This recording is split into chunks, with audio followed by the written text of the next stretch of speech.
Salut. Et oui, pour la deuxième fois en moins d'un an, YouTube change les règles de la monétisation. Alors bref, rappel, la monétisation YouTube ça existe depuis un peu plus de 5 ans, ce qui signifie que n'importe qui, à partir du moment où ce n'importe qui ouvre une chaîne YouTube, peut monétiser ses vidéos, c'est-à-dire que les annonceurs publicitaires pourront déposer des publicités, donc sur des vidéos issues de vidéastes YouTube.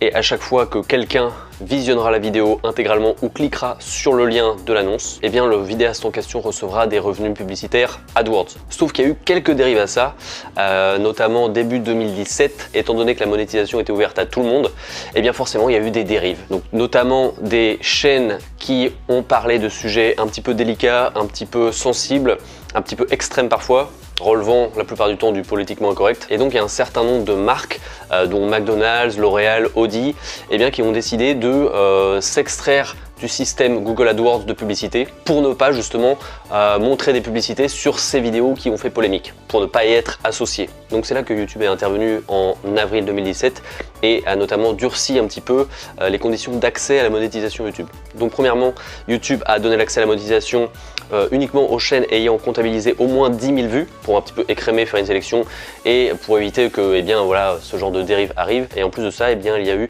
une modération, un contrôle manuel pour être sûr que les chaînes souhaitant être monétisées remplissent les conditions d'accès à la monétisation. Et tout récemment, début 2018, YouTube souhaite aller encore plus loin et encore plus restreindre les conditions d'accès à la monétisation. Donc toujours un petit peu pour les mêmes raisons, ces fameuses chaînes un petit peu douteuses qui sont toujours présentes. Et finalement, YouTube s'est rendu compte que 10 000 vues c'est assez facilement atteint. En plus de ça, il est possible d'acheter des vues sur des entreprises, des services en ligne qui proposent d'acheter des vues des abonnés. Voilà, et en gros avec quelques euros, 10 000 vues c'est rapidement acquis. Et donc ces fameuses chaînes un petit peu douteuses, avec quelques euros, elles peuvent diffuser des messages et se trouver associées à ces marques publicitaires. Donc YouTube durcit encore le ton et désormais pour accéder à la monétisation, il faudra réunir deux conditions. Premièrement, votre chaîne devra avoir 1000 abonnés. Alors 1000 abonnés, c'est le stade un petit peu fatidique pour la plupart des créateurs de chaînes. Ça reste assez compliqué aujourd'hui d'avoir 1000 abonnés et YouTube en est bien conscient.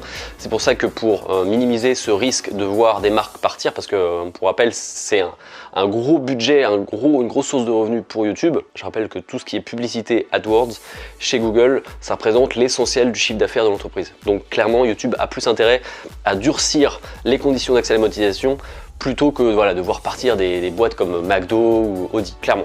Donc première condition, 1000 abonnés, et deuxième condition, il faut avoir comptabilisé 4000 heures de vues sur les 12 derniers mois. Donc encore une fois, 4000 heures ça fait quand même pas mal. Donc avec ces deux conditions, YouTube montre qu'il est vraiment prêt à tout pour reconquérir les marques et limiter grandement l'accès à ces chaînes qui finalement pourrissent un peu son business.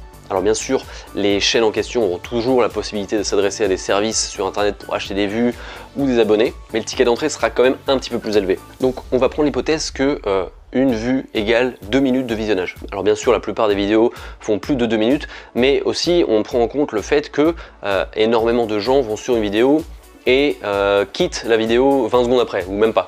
Donc on va dire qu'une vue c'est égal à 2 minutes de visionnage. Si on convertit les fameuses 4000 heures requises, donc la première condition de YouTube pour accéder à la monétisation, ça nous donne en minutes 240 000 minutes. Et donc si on divise par les 2 minutes moyennes de visionnage, ça nous fait 160 000 vues. Donc si on prend l'hypothèse que une vue égale 2 minutes de visionnage, il faudra pour accéder à la monétisation environ 160 000 vues. On est quand même loin des 10 000 vues imposées par YouTube en avril 2017. Et donc si on va sur des sites, des entreprises proposant de l'achat de likes, de l'achat de vues, de l'achat d'abonnés, 160 000 vues, parce qu'il est possible d'acheter des vues, ça s'achète environ 200 euros. Donc 200 euros, c'est quand même un petit budget juste pour acheter des vues, des faux vues.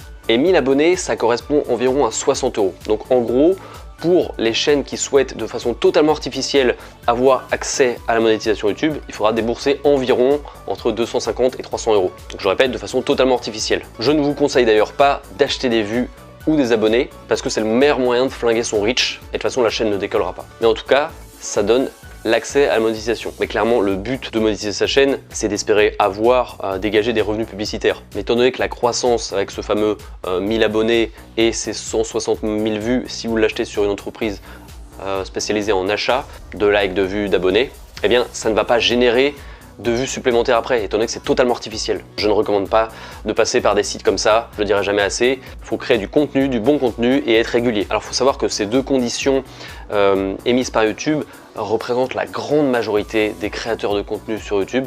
Et cette grande majorité, en général, ne gagne pas plus de 100 $ par an. Donc si c'est un problème financier, honnêtement 100 $ par an, ça sert pas à grand chose de monétiser sa chaîne. Ce qui peut par contre paraître injuste, c'est ce qui concerne le potentiel boost de référencement que l'on acquiert en monétisant sa chaîne. C'est difficile de trouver des preuves concrètes, mais c'est en tout cas ce qu'affirment la plupart des experts SEO. En monétisant sa chaîne, eh bien vous ramenez potentiellement de l'argent à YouTube, et donc YouTube vous met en avant. Voilà, donc ça reste assez hypothétique, c'est difficile de trouver des réponses là-dessus. Voilà concernant ces nouvelles règles de la monétisation YouTube. Donc encore une fois, petit rappel, ne vous concentrez pas sur la monétisation YouTube, c'est vraiment accessoire. Ce qui est le plus important, c'est vraiment de penser à son contenu, le contenu est roi. Pensez à faire du travail de qualité vidéo et audio et de contenu. Soyez réguliers et c'est comme ça qu'on fait décoller une chaîne YouTube. Et ne pensez pas à la monétisation, c'est vraiment annexe. Je vous retrouve sur une prochaine vidéo, travaillez bien, ciao!